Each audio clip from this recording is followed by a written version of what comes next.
It'll continue. It's going at a rapid pace. Illegal immigration hurts all Americans. If we had proper border security, including a very powerful wall, we wouldn't have to work so hard. And it would be a lot safer and a lot better. We are one united movement, one united people, and one United States of America. And we will make America great again.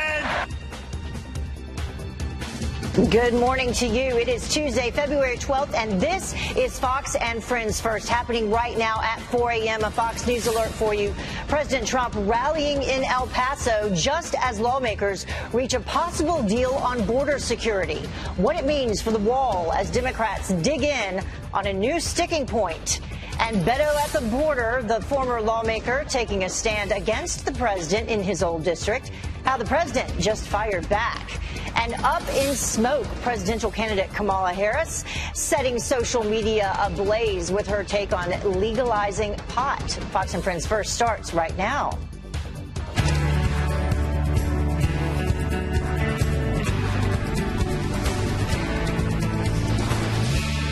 For starting your day with us. Let's get right to that Fox News alert, though, for you, because we've got a lot of news to cover. An agreement is reached in principle to avoid a second government shutdown as President Trump takes his national security message straight to the southern border. Walls save lives. My administration has put forward a compromise. It's compassionate, and it's going to solve our problem. Well, now the clock is ticking for lawmakers to hammer out details of the deal before Friday's deadline. So what does it mean for the wall? What does it mean for ICE detention beds? Griff Jenkins joins us live in Washington with the breaking developments. Good morning, Griff. Good morning, Heather. Agreement in principle, if that sounds delicate, because it is. And the devil, of course, is in the details. But for now, at least they are talking. Top negotiators seem to have reached some common ground that would avert Friday's deadline. Democrat Senator Patrick Leahy had this to say. There's not a single one of us is going to get every single thing we want, but nobody does. But we're going to get what is best for the United States. So what is in this? Let's take a look. $1.375 billion for 55 new miles of border wall. The Border Patrol can use any currently deployed design they want, including those steel slats. All of the miles will be in the Rio Grande Valley sector, or the RGV. That's the heaviest trafficked area of the entire southern border. Then there is this, which may be the sticking point today, and that is the Democrats claiming a 17% decrease in ICE detention beds. Now, there's currently funding for just over 49,000 ICE beds. This tentative agreement would curb that funding down much closer to 40,000. But there is wiggle room because there is additional funding elsewhere for DHS authority to use for additional beds should they need to respond to a sudden surge in illegal immigration. And Democrats dropped one proposal that was drawing a lot of scrutiny but may have really moved these talks, Heather, and that is they scuttled a proposal to cap the total number of detainees caught in areas away from the border at 16,500. Now, the other big question is whether or not President Trump will sign this. News reached him quickly in El Paso. Progress is being made with this committee. Just so you know, we're building the wall anyway. So we probably have some good news, but who knows? Who knows? Well, we do know it's certainly not the $5.7 billion that the president asked for. So we'll see exactly what the language is in this bill. It looks like it's probably going to be released on Wednesday, possibly late today, but very fluid. But good that they're still talking, Heather. Yeah, down from $5.7 billion, which was down from the original $25 billion. I want to ask you, though, you were there in the Rio Grande area. This 25 miles of new border wall, is that enough for them? Well, if you talk to the RGV Border Patrol officials, they'll probably tell you they'll take anything they can get, but there's always need for more because of the proven track record of having some sort of structure. You know, they say they need three things, Heather: infrastructure, technology, and manpower. This is just one step forward in getting the big picture tools that they need. Yeah. All right. Thank you so much. We appreciate it, Griff. Well, as Garif was just telling us, the Democrats' plan to limit the number of detention beds is just the latest development in their mission to abolish ICE. Mark Morgan, former Border Patrol chief for the Obama administration, says less beds means more criminals on the streets. That's a significant step towards really abolishing ICE via the checkbook. And there's actually two elements to their plan. They want to actually reduce overall bed space for ICE and then cap the interior enforcement. So basically, we already know that if you're a child or a family unit, you're going to be allowed in this country. That's catch and release 1.0.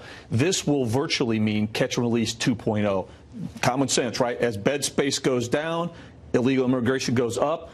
ICE, Border Patrol turns everybody we apprehend over to ICE. As the bed space goes down, that means they're going to have to release more individuals into the interior United States. That is catch and release 2.0. From a common sense standpoint, that means that people here that are here illegally and have committed an additional crime and or charged of additional crime, ICE will be forced to release them. Now, according to ICE statistics, 86% of the nearly 110,000 illegal immigrants detained under the Obama administration in 2016 had criminal records. And of the nearly 160,000 illegals detained last year, 66% had confirmed criminal past. Well, Beto O'Rourke taking part in a dueling march and rally against President Trump in El Paso. The Democrat painting a very different picture of safety to more than 1,000 supporters in his former congressional district. Safe, not because of walls, but in spite of walls. Secure, because we treat one another with dignity and respect. Well, about a mile away, President Trump mentioned O'Rourke, who lost his U.S. Senate race to Ted Cruz. A young man who's got very little going for himself, except he's got a great first name. He challenged us. O'Rourke will decide if he's running for president by the end of the month, but no announcement last night. Well, President Trump slamming Congresswoman Ilhan Omar for her apology after she accused a lobbying group of paying members of Congress to support Israel. The president telling reporters, quote, "I think she should be ashamed of herself. I think it was a terrible statement, and I don't think her apology was adequate." And Doug McElway has the latest reaction on this story out of Washington. Representative Ilhan Omar's apology came after a flurry of bipartisan criticism. Quote, "We have to always be willing to step back and think through criticism. This is why I unequivocally apologize." It stemmed from her Sunday night tweets that critics say were loaded with stereotypes about Jews and money. Quote, "It's all about the Benjamins, baby." When a follower asked who's paying American politicians to support Israel, Omar responded, AIPAC. The American Israel Public Affairs Committee is frequently accused by opponents of fomenting hatred of Iran. Hours later, the House Democratic leadership called Omar's tweets, quote, "deeply offensive," and demanded she apologize. One Republican critic suggests it's all an evolution of the Democratic Party's embrace of racial identity politics. When you try to cultivate groups on the basis of race or religion or culture, you're going to run into the conflicts amongst those groups on the basis of religion, culture, and heredity. But in a letter criticizing Omar, House Judiciary Committee Chairman Gerald Nadler also accused her GOP critics of, quote, advancing their agenda by distracting those committed to equality and social justice. And recently, DNC Chairman Tom Perez offered only the mildest of rebukes of Omar. The Democratic Party, our platform has been very clear about Israel. It's been very clear about dignity for both Israel and the Palestinian people. After Omar's apology, she added this, and I quote, "At the same time, I reaffirm the problematic role of lobbyists in our politics, whether it be AIPAC, the National Rifle Association, or the fossil fuel industry. It's gone on too long, and we must be willing to address it." End quote. In Washington, Doug McElway, Fox News. Well, thank you very much, Doug. Let's stick to Washington for a moment. Today, family and friends, they will say goodbye to the longest-serving congressman in history, John Dingell. Now, his funeral is this morning, and it's in his hometown of Dearborn, Michigan. His wife, Congresswoman Debbie Dingell, getting emotional as she greeted hundreds of people paying respects in their community. On Thursday, a funeral mass will be held in Washington, D.C., before Dingell is laid to rest at Arlington National Cemetery. And the Michigan Democrat died last week at the age of 92. Well, the other big story you do need to know about today, powerful winter storms slamming the U.S. from the northwest to the northeast. Rain now mixing with snow in the Seattle area, causing a slushy mess on the roads. The storm prompting a ground stop at the airport overnight. And in Iowa, a driver losing control on a snowy road, crashing into a police cruiser. No one was injured. And in the Northeast, snow expected to disrupt this morning's commute for millions. New Jersey's under a state of emergency. Upstate New York could see up to 2 feet of snow. We need Janice Dean in here to tell you some more details on that, but she will be coming up later. Well, the time now is about 11 minutes after the top of the hour. President Trump says the wall will save lives as lawmakers reach a deal to pay for border security and prevent another shutdown. Our next guest's son was killed by an illegal immigrant. Why she says the president's message was so refreshing to hear. And watching Netflix could cost you. The plan one state has in the works.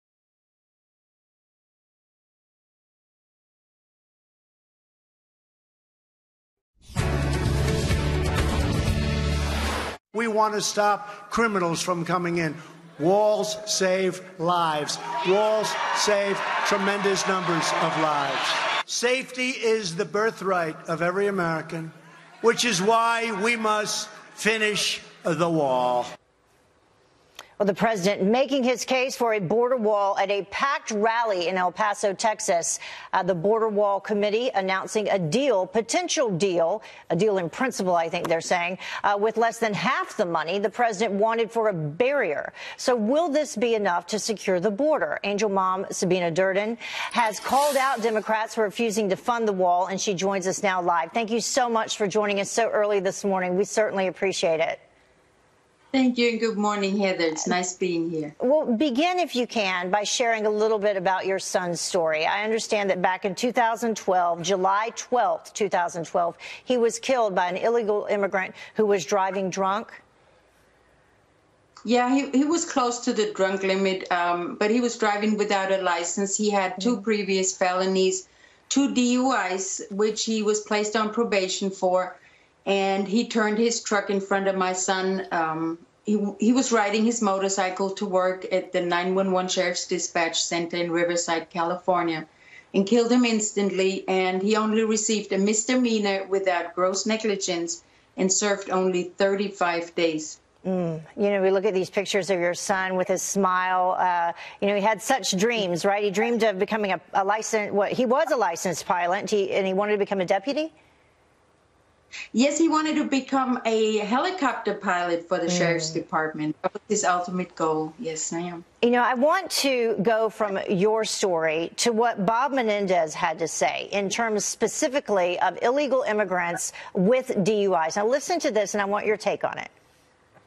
The president has decided to criminalize everybody who is an undocumented immigrant. If a person has a driving while under the influence violation, he is now making that, saying that that's a criminal. Now, what do you think he's trying to say? I mean, is he trying to say that driving under the influence, if you're an illegal immigrant, it shouldn't be criminal? Yeah, I guess he's having a double standard. So Americans get locked up for DUIs and illegal aliens don't. They shouldn't even be here in this country. This kind of excuse for them just draws more here. Why wouldn't they come? If they get excused, if they get leniency from judges like the killer of my son did. I want to go back now to what the president had to say last night. I know that you were listening to his rally there in El Paso. What are your initial thoughts? Did you hear what you wanted to hear? Yes, I did. I'm disappointed now about the deal with the money they allowed, but I'm sure he finds a way to build the wall, like he said anyways. He's a brilliant man. And it's so refreshing to see him live and feel the energy of the crowd and people that voted for him, that are excited what he does for our country. And that was one of the concerns. So it's interesting to hear you say that you're disappointed in the amount of money, if that does end up being true, that he's taking or agreeing to a significantly less amount and only, 55 miles of new border there in the Rio Grande Valley area of Texas. But you still support him and you still believe in him. I still believe in him, and I still believe he has an ace up his sleeve. I don't think it's over yet. Okay. I do want to talk about what's happening there in California with you, though, because the governor has now said that he's going to remove National Guard troops from the border. We heard about this last week from New Mexico, the governor there doing the same thing.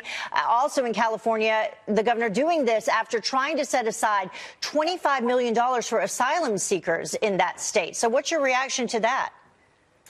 What a slap in the face of Californians. But I'm not surprised. Kevin Trader Newsom is the nephew of Nancy Pelosi. So his stance is much like hers. They place illegals before Americans. And when he calls it $25 million for amnesty seekers, that's just a code word for illegals. That money should go to the epidemic homeless population that's there, people in need. Yeah. It's absolutely wrong. And for me, that any politician, the one in New Mexico, Governor Newsom, and other politicians that don't stand with our president on security of this border, they show their true colors, and it's not red, white, and blue. Yeah. Sabina, thank you so much for joining us this morning. We appreciate it. We appreciate your story, and our prayers with your family. And, you know, the loss of your son was tragic, should not have happened. Thank you. That's true. Thank you so much. Well, the time now is about 19 minutes after the top of the hour. Former pot prosecutor Senator Kamala Harris now opening her mind to legalizing marijuana. I think that it gives a lot of people joy, and we need more joy. Carly Shimkus here with the reaction that is lighting up social media, as you would imagine. Well, while the president pushed for the border wall and showed some love for law enforcement, he also revealed his love for something else. There is nothing better than a good old-fashioned German Shepherd. I wouldn't mind having one, honestly, but I don't have any time. How would I look walking a dog on the White House lawn? Well, it's been done before, I think. Carly Shimkus with Fox News Headlines 24/7. Sirius XM 115 here with more on the cute revelation. It was nice. Who doesn't like a White House dog? Well, the president was talking about the best way to secure our southern border, and he says that a good old-fashioned wall and Border Patrol dogs are the most effective in his opinion. But, you know, these sort of, you know, off-tangent moments always go viral. Yep, that's right. They're the ones that go viral on social media, and a lot of people were talking about this moment with the German Shepherds last night. Take a look at this. One person saying, "Thank you, Mr. President," for the shout-out for German Shepherds. Mike on Twitter says, "Trump said German Shepherds are the best dog," and that's something we can definitely agree on. So a lot of commentary about the dogs there. And I'm sure he's going to like that image. That was the first picture from the first Twitter user showing his German Shepherd with a Trump Make America Great Again sign. Nice. So I wonder, what would he name his dog? Well, we have Bo for President Obama. Barney was George Bush's dog. So if he wants to, you know, stick with the bee theme, I'm sure he would have to. People let us know at home. What do you think he should name his Buttercup. dog? If he were to get one. That's cute. a good one. Maybe not for a German Shepherd, though. All right. So let's talk about Kamala Harris. She wants to legalize marijuana because it gives people joy. Now, this is a change for her. Yeah, that's right. She wants to legalize it on a federal level, and she also talked about her own personal experience with marijuana. Watch. Well, let me just make the statement very clear. I believe we need to legalize marijuana. Have you ever smoked? I have. Okay. Like I inhale. I did inhale. Listen, I think that it gives a lot of people joy, and we need more joy. All right, so she also posted about her thoughts on the legalization of marijuana on Twitter, saying, "Let me be clear. It's time we legalize marijuana at the federal level. Marijuana laws are not applied or enforced in the same way for all Americans, many whose lives have been ruined by these regressive policies. We must change the system." Her past as an attorney general and a prosecutor is going to be something that she's going to have to overcome when it comes to potential progressive votes, and you can really see that on social media. Sam says, "Funny, how many did you imprison as a district attorney and California attorney general?" Another Twitter user saying, "Hearing her talk about criminal justice reform is pure hypocrisy." Yeah. So this is going to be a hurdle for her when she wants to get those far left votes going into 2020. I think that voters are smart. They can tell whether or not someone is actually being authentic to who they truly are. So they're going to have to decide, you know, is she being authentic before or is she being authentic now? Yeah, which is the real Kamala. Please stand up. Thank you. Absolutely right. Thanks a lot. The time now is need to do now to finish the job. And a short circuit for the burger flipping robots taking over jobs. The new plan to Walls save lives. My administration has put forward a compromise. It's compassionate and it's going to solve our problem. Our top headlines for you this morning at 5:30 the top of the hour. President Trump doubling down on the need for a southern border wall in El Paso, Texas, as an agreement is reached in principle to avoid a second government shutdown. The tentative deal includes nearly $1.4 billion in funding for 55 miles of a new barrier. Lawmakers now need to hammer out details of the deal before Friday's midnight deadline. And Democrat Beto O'Rourke painting a much different picture of safety. The former Texas congressman telling supporters at a rally against the wall a mile away that El Paso is safe in spite of walls, not because of them. How the potential presidential candidate represented that area in Congress.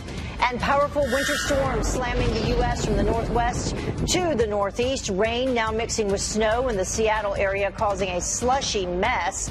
And then on the East Coast, snow is expected to disrupt this morning's commute for millions. New Jersey under a state of emergency, and upstate New York could see up to 2 feet of snow. One of the women accusing Virginia's lieutenant governor of sexual assault is calling for open hearings. Well, this happening as several members of Justin Fairfax's staff resign over the allegations.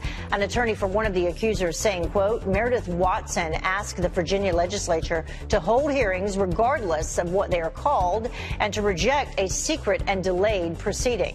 Well, Fairfax has denied the allegations and called for an FBI investigation into them. One of his accusers, Dr. Vanessa Tyson, is set to speak at a symposium on sexual assault at Stanford University tonight. Well, President Trump weighing in on the controversy surrounding the Democratic leadership in Virginia. And in an exclusive Fox News interview, the president says the state may be ready to flip red. I think that the Republicans are going to do very well in Virginia. I think a lot of things are happening in Virginia. I think Virginia is ready to flip over to something. And well, I watched this news conference. It was pretty sad. And look, let them figure out what to do. Virginia Governor Northam remains under fire this morning for a yearbook photo of a man in blackface. He denies being the person in that picture and has vowed to stay in office. Venezuelans get some much-needed humanitarian aid from the country's opposition leader, Juan Guaido, who the U.S. and dozens military, our coalition partners, and the Syrian Democratic Forces have liberated virtually all of the territory previously held by ISIS in Syria and Iraq.